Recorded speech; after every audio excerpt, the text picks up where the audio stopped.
ABC News, World News Sunday. Here's Forrest Sawyer. Good evening. Once again, there are mixed signals on the chance for peace in the Persian Gulf crisis. While Saddam Hussein continues to talk tough, one of his ambassadors says there is still a chance for talks between the U.S. and Iraq. And now it appears the European community may begin its own 11th-hour diplomatic mission. ABC's David Insor has more. The foreign ministers of the European community today announced an emergency meeting for Friday, with European diplomats saying Europe may send a high-level emissary to Baghdad shortly, even if the U.S. does not. But there are indications Iraq may now be ready to agree on dates for visits by its foreign minister to President Bush and by Secretary of State Baker to Saddam Hussein. In Amman, Jordan, Iraq's ambassador to the U.S. They will appoint the date for our foreign minister, and we will appoint a date for theirs. And that's it. Once they accept of this principle, I think one can arrive at a solution to this dilemma. And al-Mashat told Senate Republican leader Dole that Iraq would no longer insist Baker could not come to Baghdad before January 12th. Said, no, I think there's some flexibility. So whether or not it means anything, I passed the information on to General Scowcroft.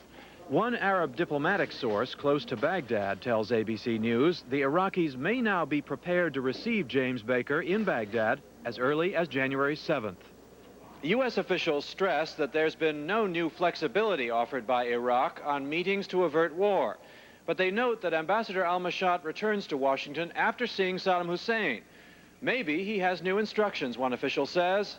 Let's hope so. David Ensor, ABC News, the State Department.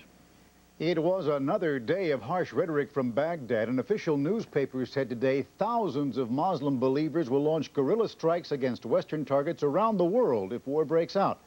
Saddam Hussein said he had yet to receive any effective and constructive proposals to resolve the crisis, and his New Year's broadcast went even further. ABC's Sheila McVicker is in Baghdad. For all the talk of diplomatic initiatives and the prospect of new flexibility from the Iraqis, official rhetoric here today was as fierce as ever. In a taped message of seasonal greetings, Iraq's President Saddam Hussein compared President Bush to Jesus Christ betrayer Judas. Like Judas, he said, President Bush went against Christian teaching with what Saddam called American aggression. There was even official ridicule in response to a Time magazine interview with Mr. Bush. In the interview, the president is quoted as saying he has a gut feeling Saddam Hussein will pull out of Kuwait before January 15th. Tonight, Iraq's information minister said no. This is a mistake. Kuwait is our land. Kuwait is province number 19. I think Bush was drinking. There have been suggestions that Iraq might now be prepared to make what are described here as sacrifices, compromises in the interest of a larger peace in the Middle East. But so far, in public at least, there's been no sign of any change in Iraq's position. Sheila McVicker, ABC News, Baghdad.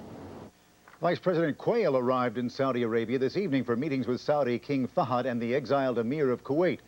Quayle says he will ask the leaders for further financial aid in the crisis. Tomorrow, he will visit U.S. troops, including his old National Guard unit, and he'll join in a game of basketball. Back in Washington, 19 people were arrested outside the White House during a protest against U.S. policies in the Persian Gulf.